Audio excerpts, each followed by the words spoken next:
Good morning. आज आज आप लोगों को हम फिजिक्स में 6 चैप्टर इलेक्ट्रोमैग्नेटिक इंडक्शन से कुछ इम्पॉर्टेंट ऑब्जेक्टिव टाइप क्वेश्चन बताएंगे जो एग्जाम के लिए बहुत ज़रूरी है ना।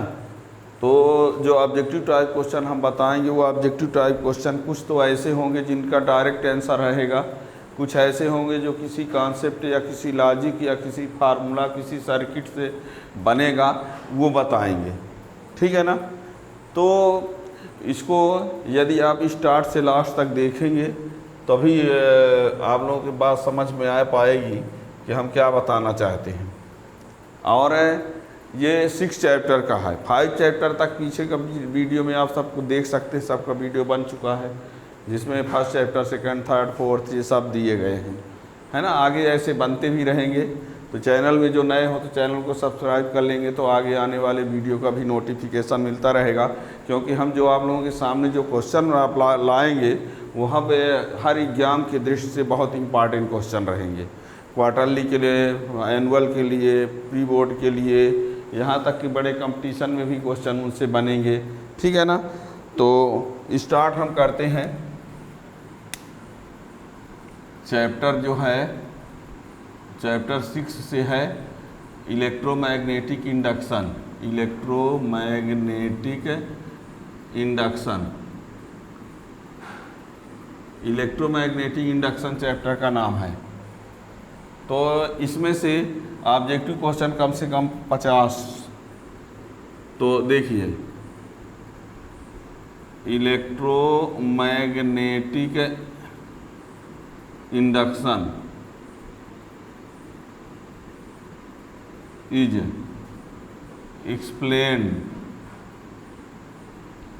बाय, किसके द्वारा इसको एक्सप्लेन किया गया है? Electromagnetic induction is explained by Faraday. इससे फैराडे से। ये इसमें मेन पॉइंट आता है सबसे पहले मैग्नेटिक फ्लक्स। तो magnetic flux phi equal to होता है BA cos थीटा। Magnetic flux phi equal to क्या होता है? BA cos theta. थीटा जो होता है angle between normal at surface and magnetic field. इसके बारे में, मैग्नेटिक फ्लक्स के बारे में डिटेल में समझना है तो इसका वीडियो बना हुआ है, उसको आप देख सकते हो। फिलहाल हम यहाँ ऑब्जेक्टिव टाइप क्वेश्चन के लिए बता रहे हैं तो उसको डिटेल में नहीं बता सकते। डिटेल में बताएंगे तो आपको बताने के लिए उसका बता रहे हैं कि उसके पीछे वाले लेक्चर में देख सकते हो। Magnetic flux phi equal to BA cos theta. If है surface and magnetic field, if surface and magnetic field is parallel to each other, then magnetic flux is zero। यदि सरफेस और मैग्नेटिक फील्ड कैसे हैं? Parallel हैं, तो magnetic flux क्या होगा? 0 होगा। इफ है सरफेस बोलो चाहे plane, and magnetic field is perpendicular to each other. यदि मान लीजिए सरफेस और मैग्नेटिक फील्ड एक दूसरे से परपेंडिकुलर है, देन मैग्नेटिक फ्लक्स जो होगा वो फाई इक्वल टू BA होगा और इसको बोलेंगे मैक्सिमम। ठीक है ना। मैग्नेटिक इसमें आप लोगों को बता दें, ये थीटा जो है वो सरफेस और मैग्नेटिक फील्ड के बीच का एंगल नहीं है। यहाँ पर देखिए, ये रहा, ये सरफेस है और ये मैग्नेटिक फील्ड है, ये S है, ये B है। और ये दोनों पैरेलल हैं। इसमें नॉर्मल ड्रा करेंगे, ये थीटा क्या होगा 90, फाई इक्वल टू बी ए कास 90, तो ये क्या हो जाएगा 0। ये पहले वाले के लिए है, ये सरफेस और ये पैरेलल है। इसका डिटेल हमने मैग्नेटिक फ्लक्स में बताया है, उसके डिटेल में आप वहाँ देख सकते हो। यहाँ हमको ऑब्जेक्टिव में शार्ट में बताना है। ये परपेंडिकुलर होगा, इसका ये नॉर्मल होगा, तो इसके बीच का एंगल जो होगा वो 0 होगा। तो फाई इक्वल टू बी ए कास 0, तो ये क्या आएगा बी ए आएगा, है ना। ये मैग्नेटिक फील्ड है, ये सरफेस है, एक दूसरे के परपेंडिकुलर है, ये इसके साथ नॉर्मल के साथ एंगल बनता है। बता दिया ना। इसके डिटेल के लिए मैग्नेटिक फ्लक्स वाला वीडियो लेक्चर देख सकते हो आप। फाइनली ये याद रखना है कि जब सरफेस और मैग्नेटिक फील्ड पैरेलल तो फ्लक्स 0, और जब सरफेस और मैग्नेटिक फील्ड परपेंडिकुलर तो फ्लक्स क्या होगा मैक्सिमम होगा।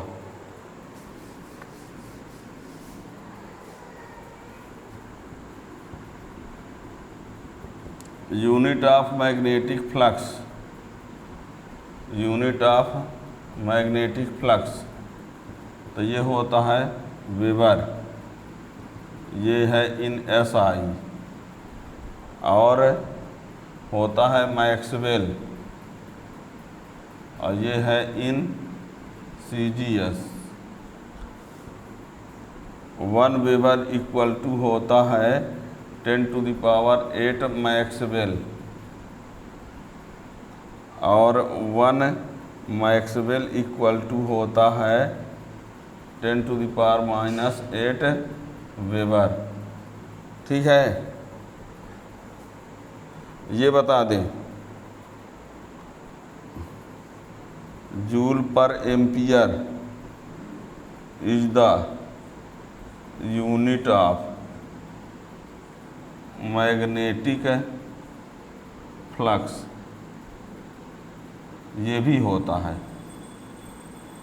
जूल पर एम्पियर भी उसका यूनिट हो सकता है। जूल पर एम्पियर कैसे हो जाता है, डायमेंशन फार्मूला से क्या होता है देखिएगा। इसका डायमेंशन लिख दें तो बताइए, dimension of DF of magnetic flux ml² T-2 A-1। ध्यान दीजिए, इसका डायमेंशन फार्मूला ये होता है। अब डायमेंशन फार्मूला जब ये होता है तो ml² T-2 इतना तो हो सकता है क्या जूल, ml² T-2 क्या है वर्क है यानी जूल है, तो इसका हो जाएगा ये जूल और अपान एम्पियर, तो ये जूल पर ampere is the unit of, joule पर ampere is the unit of magnetic flux, यानी मैग्नेटिक फ्लक्स की यूनिट ये भी है और जूल पर एम्पियर भी है। ठीक है, अभी और भी यूनिट बताए देते हैं, देखना।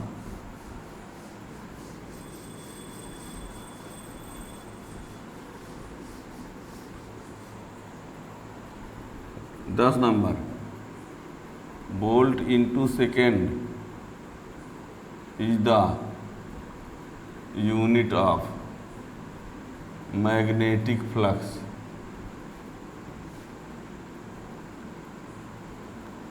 ये वोल्ट इंटू सेकंड भी उसका यूनिट होगा। कैसे, हमने अभी बताया जूल अपान एम्पियर, और जूल को लिखा जूल और एम्पियर को कूलाम अपान सेकेंड, तो ये जूल अपान कूलाम इंटू सेकंड, और जूल अपान कूलाम से वोल्ट बन गया into second.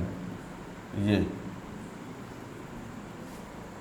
Volt into second is the unit of magnetic flux. Joule upon ampere, और जूल अपान एम्पियर को लिख दिया गया कूलाम अपान सेकंड, कूलाम अपान सेकंड, सेकंड ऊपर चला गया था, जूल इंटू सेकंड अपान कूलाम, और जूल अपान कूलाम से क्या बनता है वोल्ट, तो volt into second is the unit of magnetic flux. ठीक है, ये याद रखिएगा। 11 number, magnetic flux is a scalar quantity. ठीक, मैग्नेटिक फ्लक्स में चेंजिंग से इंड्यूस्ड करंट प्रोड्यूस होता है। Main cause of induced current, main cause of induced current, तो change in magnetic flux. Induced current का मेन काज क्या होता है? तो इंड्यूस्ड करंट का मेन काज होता है change in magnetic flux. Magnetic flux में चेंजिंग से ही इंड्यूस्ड करंट प्रोड्यूस होता है। Main cause of induced current या कि इंड्यूस्ड ईएमएफ है ना, main cause of induced current या इंड्यूस्ड ईएमएफ, तो चेंज इन मैग्नेटिक फ्लक्स। ठीक है ना। Faraday second law equal to minus d phi upon d t. ठीक है।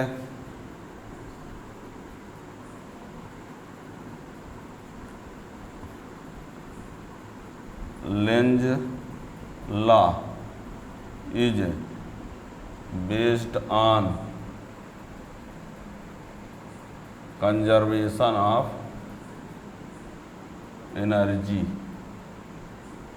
ये सब डिटेल में, जिनको डिटेल में जानना है तो पीछे वीडियो देख सकते हो। यहाँ सिर्फ ऑब्जेक्टिव के लिए बताया जा रहा है, डिटेल सब का वीडियो है।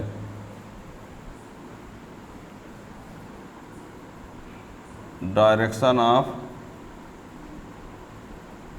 Induced current can be, direction of induced current can be determined by Lenz law और फ्लेमिंग राइट हैंड रूल।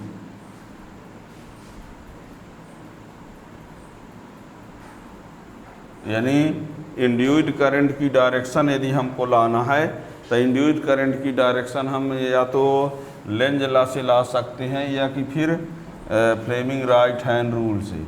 आप कहोगे सर लेंज लॉ क्या है, उसका वीडियो पीछे देख सकते हो। राइट हैंड रूल क्या है, जो भी देख सकते हो। हम केवल ये बताना चाहते हैं ऑब्जेक्टिव के लिए कि इंड्यूस्ड करंट की डायरेक्शन किससे ज्ञात करते हैं। तो इंड्यूस्ड करंट की direction can be determined by either Lenz law और फ्लेमिंग राइट हैंड रूल। अब ये दोनों हैं क्या, इसको डिटेल में जानना है तो पीछे वीडियो में बना हुआ है, सब देख सकते हो। ये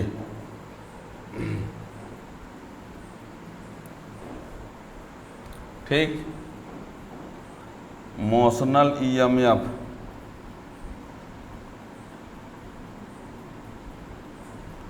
motional EMF equal to minus B L we.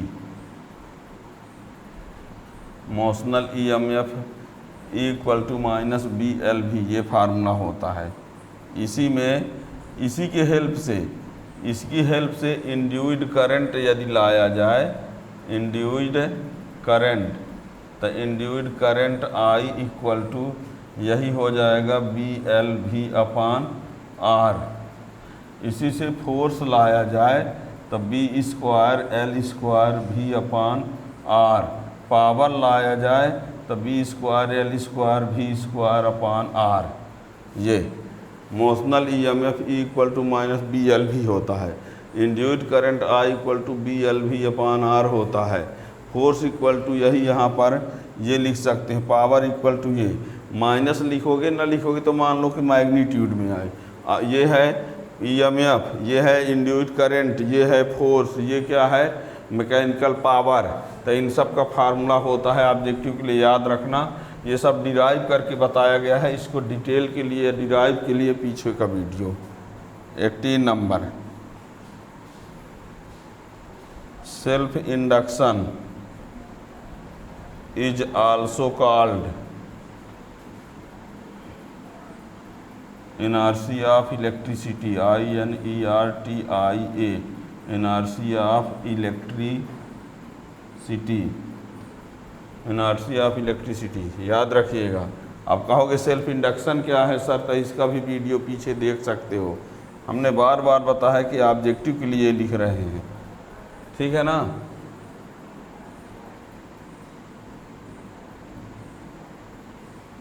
Self inductance of long solenoid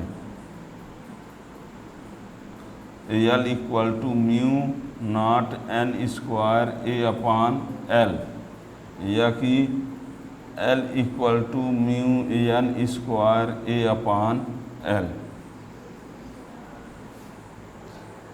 यह है सेल्फ इंडक्शन और यह है सेल्फ इंडक्टेंस। इंडक्शन है, ये क्या है, इंडक्टेंस है।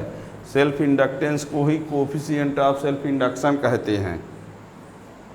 लिखे दे रहे हैं, लीजिए।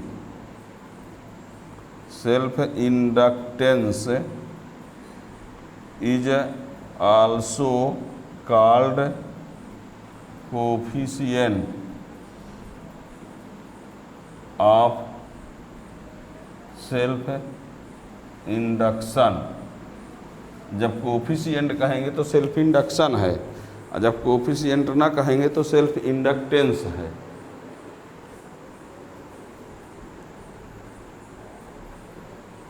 ठीक है।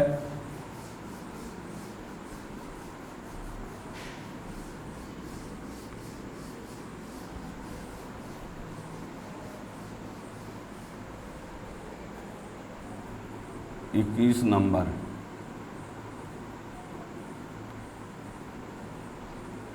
जो सेल्फ इंडक्टेंस ऑफ सोलेनॉइड हमने लिखा है L equal to mu N square A/L।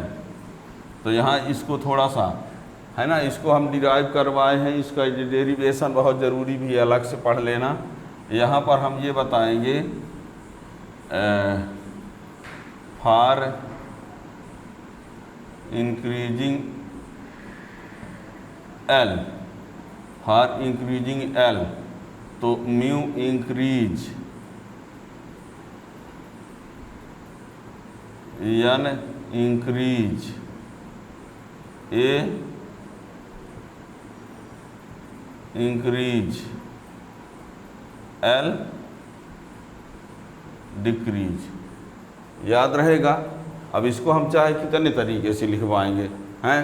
कह दिया जाए कि इनको इंक्रीज करेंगे तो ये क्या होगा, इनको इंक्रीज, इन तीन के इंक्रीज पर ये इंक्रीज होगा, इसके डिक्रीज पर इंक्रीज होगा। तो इससे भी कई क्वेश्चन बन सकते हैं। मान लो इसको इंक्रीज किया तो ये क्या होगा, डिक्रीज, डिक्रीज किया तो इंक्रीज, इनको इंक्रीज तो इंक्रीज, डिक्रीज तो डिक्रीज। N को डबल किया, N को डबल, मान लो N को हम क्या किए इस फार्मूला से, इफ N को क्या किया जाए double, then L dash equal to 4L होगा। यदि हम L को डबल करेंगे तो ये सेल्फ इंडक्टेंस क्या होगा, 4 टाइम्स होगा। तो इसको अब हम लिखने लगेंगे तो यहाँ पर हर एक लाइन अलग अलग क्वेश्चन है बन जाएगा। तो आप लोग समझ लीजिए, इनको इनको इनको इंक्रीज करेंगे तो ये इंक्रीज होगा, इसको डिक्रीज करेंगे तब इंक्रीज होगा। यानी इन सब के ये डायरेक्टली है, ये इसके इन्वर्सली है। अब यहाँ स्क्वायर लगा है तो N को डबल करेंगे तो ये क्या होगा, स्क्वायर लगा है इसलिए 4 टाइम्स हो जाएगा। तो इस टाइप के क्वेश्चन हमने जहाँ इसका डिटेल जो ये डेरिवेशन पढ़ाया गया है, उस डेरिवेशन में आप जाएंगे पीछे वीडियो में तो ये उसको बारे में डिटेल में बताया गया है। यहाँ हम केवल ऑब्जेक्टिव के लिए बता रहे हैं शॉर्ट में।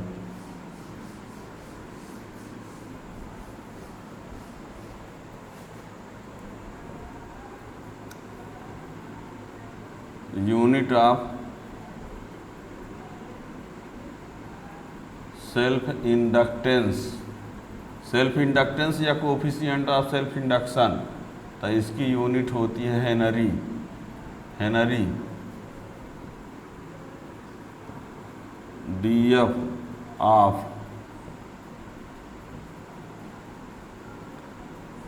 Self inductance M L square T minus two A minus two, और ये बता दें जूल पर ampere square is the unit of self inductance, यानी सेल्फ इंडक्टेंस की एक यूनिट ये भी होती है ना। और ये L equal to phi upon I, self inductance.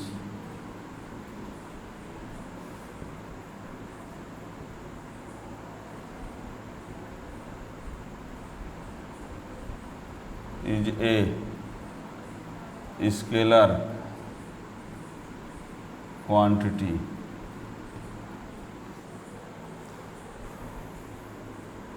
ठीक,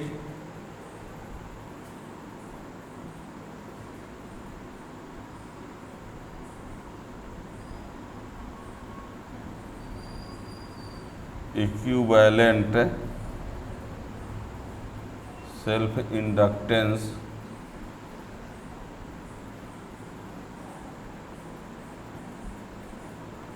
in series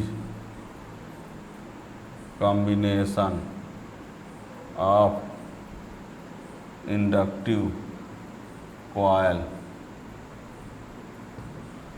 equivalent self inductance in a series combination of inductive coil। तो L इक्वल टू होता है L1 प्लस L2, और यही इन पैरेलल यही होता है पैरेलल कॉम्बिनेशन में। समझ लीजिए कि L इक्वल टू होता है L1 L2 upon L1 plus L2। ये सीरीज कॉम्बिनेशन में L1 प्लस L2 और पैरेलल में ये। इसका भी डिटेल में जानना है तो उसका डेरिवेशन आप पीछे देख सकते हो। अब इसके बाद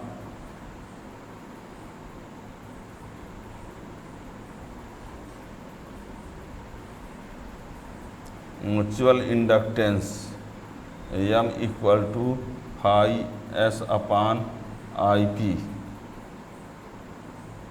डिटेल के लिए बता दो दिए यूनिट ऑफ म्यूचुअल इंडक्टेंस, तो इसमें भी वही हेनरी, डीएफ वही M L square T minus two A minus two. Mutual inductance M equal to phi S upon I P.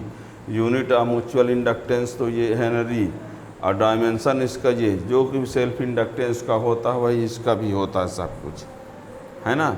Mutual inductance दो कॉइल के बीच होता है, सेल्फ इंडक्टेंस जो है वो एक कॉइल के लिए। ठीक,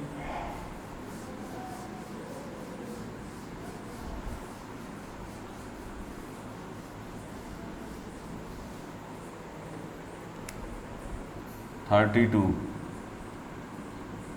mutual inductance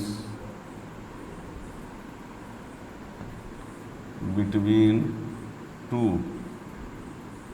long coaxial solenoids. तो एम इक्वल टू होता है mu naught N1 N2 A upon L, या कि M equal to mu N1 N2 A upon L, या कि mu naught mu R N1 N2 A upon L।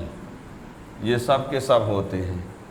Mutual inductance between two long coaxial solenoid के लिए ये भी formula होता है, ये भी होता है, ये भी होता है, याद रखिएगा। ठीक है, relation between self inductance and mutual inductance, तो एम इक्वल टू होता है root of L1 L2। Relation between self inductance and mutual inductance तो ये है।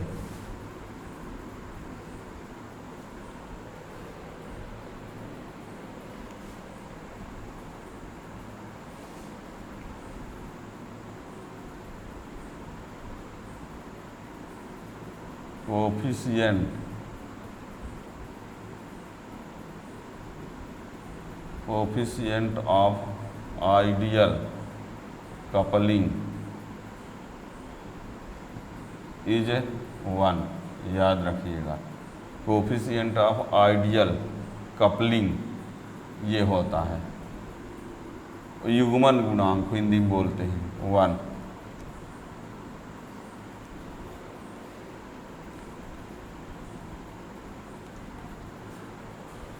हो गया।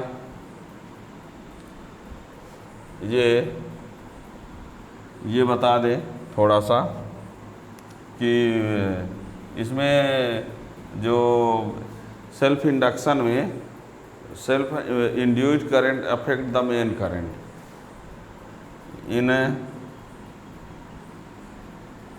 In the phenomenon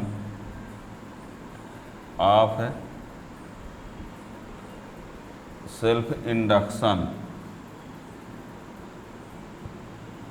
induced current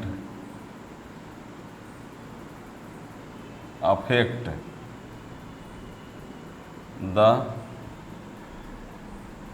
main current, यानी सेल्फ इंडक्शन वाले फेनामेना में जो इंड्यूस्ड करंट होती है, in the phenomena of self induction induced current affect the main current, और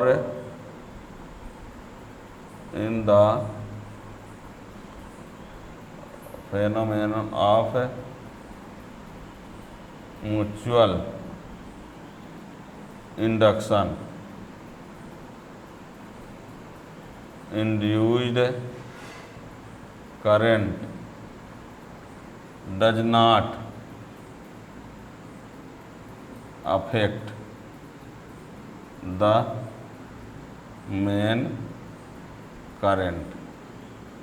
इसमें क्या होता है, जो सेल्फ इंडक्शन वाली फेनामेना होती है उसमें एक एक कॉइल होती है, और एक कॉइल होती है तो उसी में मेन करंट भी रहती है, उसी में इंड्यूस्ड करंट रहती है। तो या तो दोनों सेम डायरेक्शन में रहती हैं या अपोजिट। तो मेन डायरेक्शन सेम डायरेक्शन रही तो रिजल्टेंट बढ़ जाएगा, अपोजिट में रही तो घट जाएगा, तो अफेक्ट करेगी। और इसमें क्या है, म्यूचुअल इंडक्शन में मेन करंट दूसरे कॉइल में रहती है और इंड्यूस्ड करंट दूसरे में, तो एक इंड्यूस्ड का इफेक्ट मेन पर नहीं पड़ता है, मेन का इफेक्ट इंड्यूस्ड पर भले पड़ता है। ठीक है ना।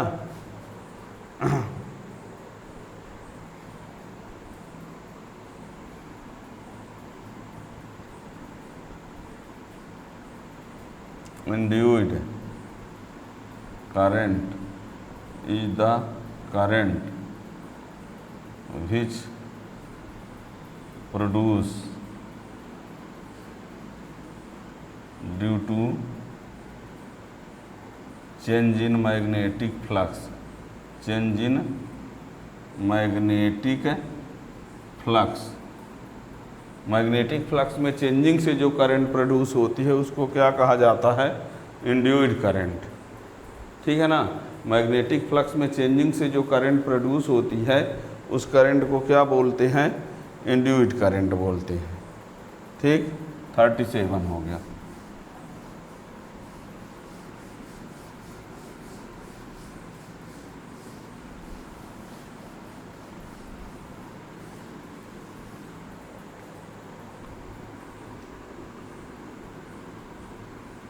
ये आपको बता दें, इंड्यूस्ड करंट आईडी करंट भी होती है, और इसको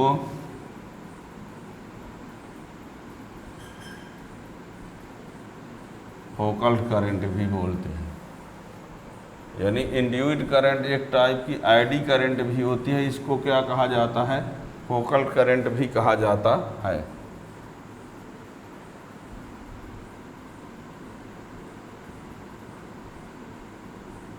direction of eddy current can be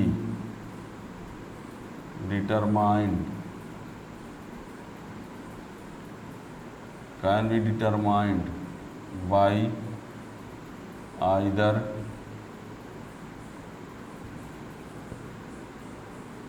Lenz law or Fleming right hand rule। ठीक जी, ये एडी करंट का वीडियो हमने भी इसलिए नहीं बनाया है कि कुछ बोर्ड से इसको हटाया गया है हाल फिलहाल एडी करंट, इसलिए उसका अलग से वीडियो नहीं है, बाद में बना दिया जाएगा। अब इसमें लास्ट में हम ये बता दें कि एक फार्मूला और भी यूज होता है, E = -d∅/dt जो होता है, तो इसी को आगे हम लिख देते हैं LdI/dt = है ना। तो इस फार्मूला का भी इंड्यूस्ड